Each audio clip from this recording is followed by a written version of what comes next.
Assalamualaikum warahmatullahi wabarakatuh. Saya Yunita Zulfianingsi. Di sini saya akan mempresentasikan rancangan RPP dan instrumen tes KD 3.2 dan 4.2 SMA kelas 11 materi bioproses sel.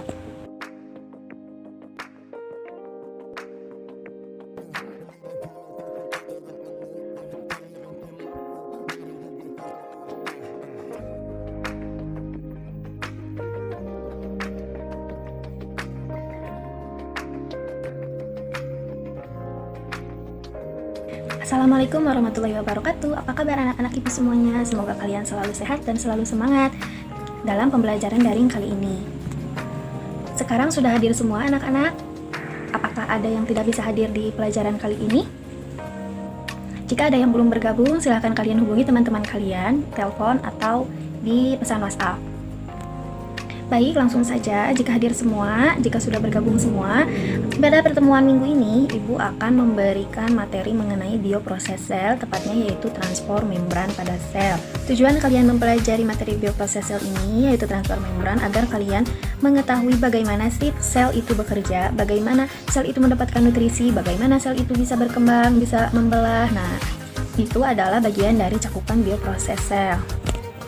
Hari ini kalian akan berdiskusi, Ibu akan memberikan materi, kemudian nanti kalian akan melakukan percobaan menggunakan bahan-bahan yang kalian bawa, yaitu kentang, ada garam, dan lain-lain ya.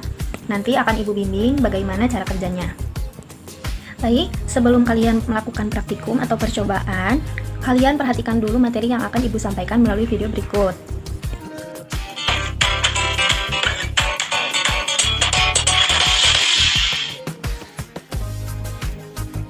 Pernahkah Anda bertanya-tanya bagaimana suatu molekul atau partikel bisa keluar masuk suatu sel? Nah, sel memiliki membran plasma yang berperan sebagai pagar yang mengatur proses keluar masuk molekul dari dan ke dalam sel. Kalau begitu, mari bersama-sama kita lihat membran plasma lebih dekat lagi. Struktur dasar membran plasma adalah lipid lapis ganda, yang berarti membran plasma memiliki dua lapisan lipid. Sebagian besar lipid pada membran plasma berupa fosfolipid yang memiliki bagian kepala yang bersifat polar, dan bagian ekor yang bersifat nonpolar. Nah, karena strukturnya ini, membran plasma bersifat permeabel selektif, yang artinya membran plasma dapat dilewati dengan mudah oleh molekul tertentu, tetapi tidak dapat dilewati dengan mudah oleh molekul lainnya. Molekul nonpolar dan molekul berukuran kecil merupakan salah satu jenis molekul yang dapat melewati membran sel dengan mudah. Tetapi molekul berukuran besar dan molekul polar tidak dapat melewati membran plasma begitu saja. Lalu, bagaimana sebenarnya pengaturan transport molekul melalui membran plasma? Nah, mari kita lihat bersama-sama mengenai transport membran. Ada beberapa mekanisme transport membran. Mekanisme yang pertama adalah transport pasif. Pada transport pasif, molekul bergerak menuruni gradien konsentrasinya, yaitu dari area dengan konsentrasi tinggi ke area dengan konsentrasi rendah. Untuk molekul nonpolar, mereka dapat dengan mudah menembus membran plasma dan menuruni gradien konsentrasinya.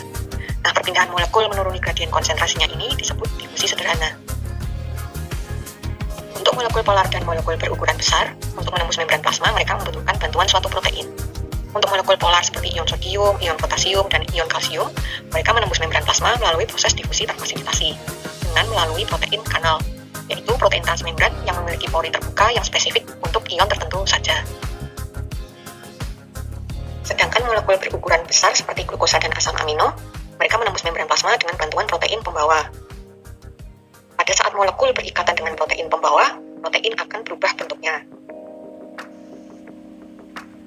Dalam hal ini, protein yang semula terbuka ke arah ekstraseluler berubah bentuk sehingga terbuka ke arah intraseluler, sehingga molekul dapat ditransfer masuk ke dalam sel.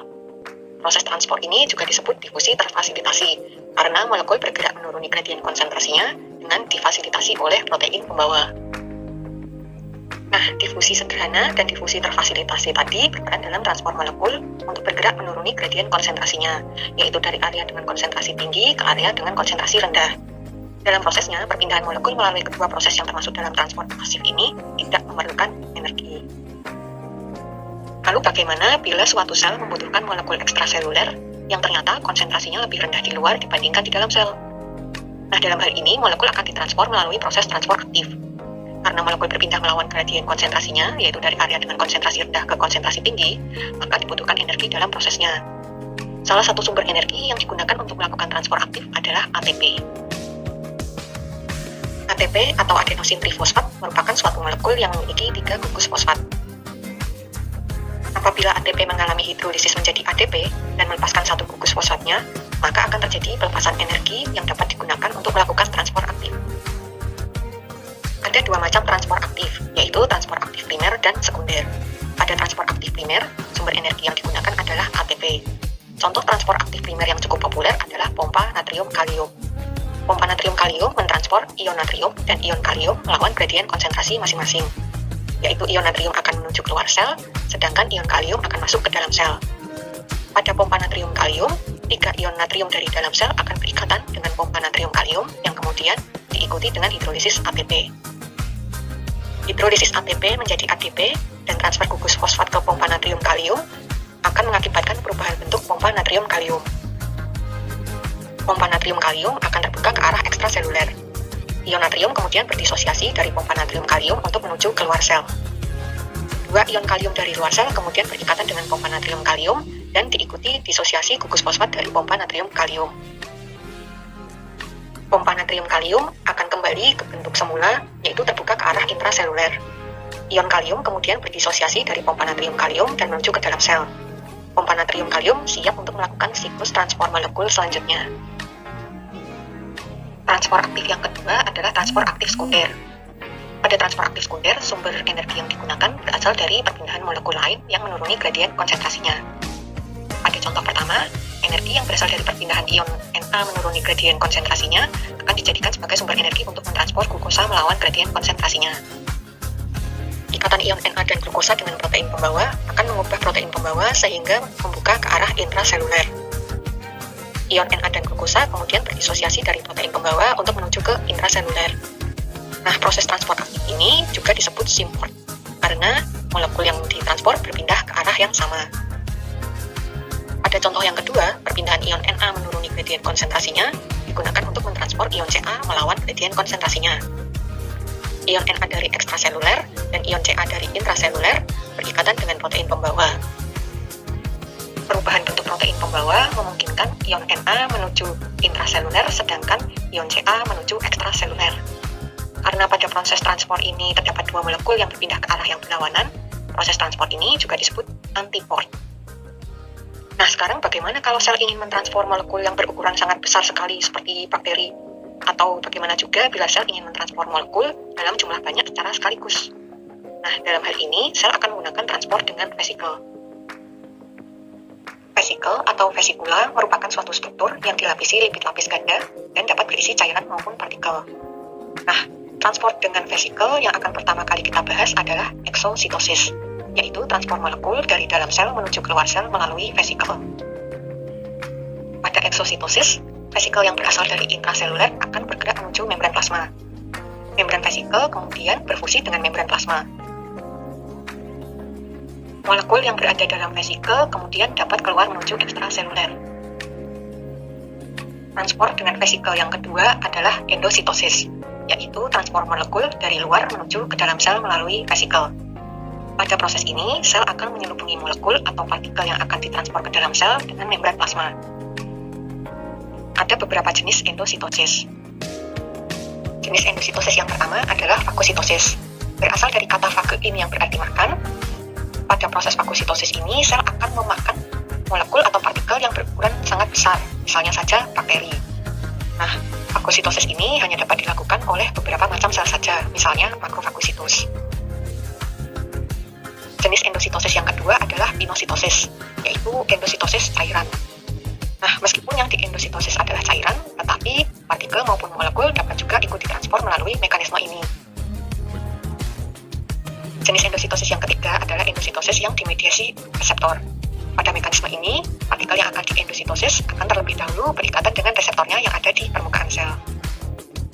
Nah, itu tadi berbagai macam mekanisme transport membran yang secara garis besar ada 3, yaitu transport pasif, transport aktif, dan transport dengan vesikel. Berbagai macam transport membran ini berperan dalam mengatur keluar masuk molekul dari dan ke dalam sel, sehingga homeostasis sel dapat terjaga. Oke, setelah kalian memperhatikan PowerPoint tadi, silakan kalian kerjakan LKS yang Ibu berikan. Kalian kerjakan praktikumnya sesuai dengan panduan yang ada di dalam LKS. Kemudian, kalian isi soal-soal LKS tersebut sesuai dengan hasil percobaan kalian. Baik, langsung dimulai saja. Silakan bergabung dengan kelompok kalian masing-masing. Silakan bicarakan di grup WhatsApp kalian. Kemudian hasilnya silakan dikerjakan. Setelah semuanya selesai, Ibu kasih waktu kalian selama 1 jam atau 60 menit. Lalu kalian bergabung lagi di grup WhatsApp.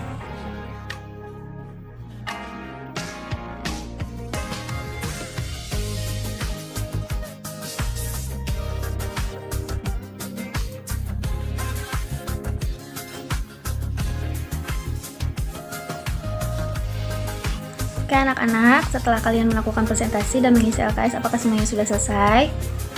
Jika sudah, silakan kalian presentasikan di grup WhatsApp ini, kirim dokumen kalian, dan kalian buat VN atau pesan suara mengenai penjelasan dari hasil praktikum kalian. Baik, Ibu di sini akan menarik kesimpulan bahwa yang pertama, transport pasif ada transport aktif ya. Nah, yang kalian lakukan itu adalah percobaan difusi atau transport pasif ya. Difusi, osmosis itu pada kentang. Kalian sudah tahu sendiri apa itu difusi, apa itu osmosis ya.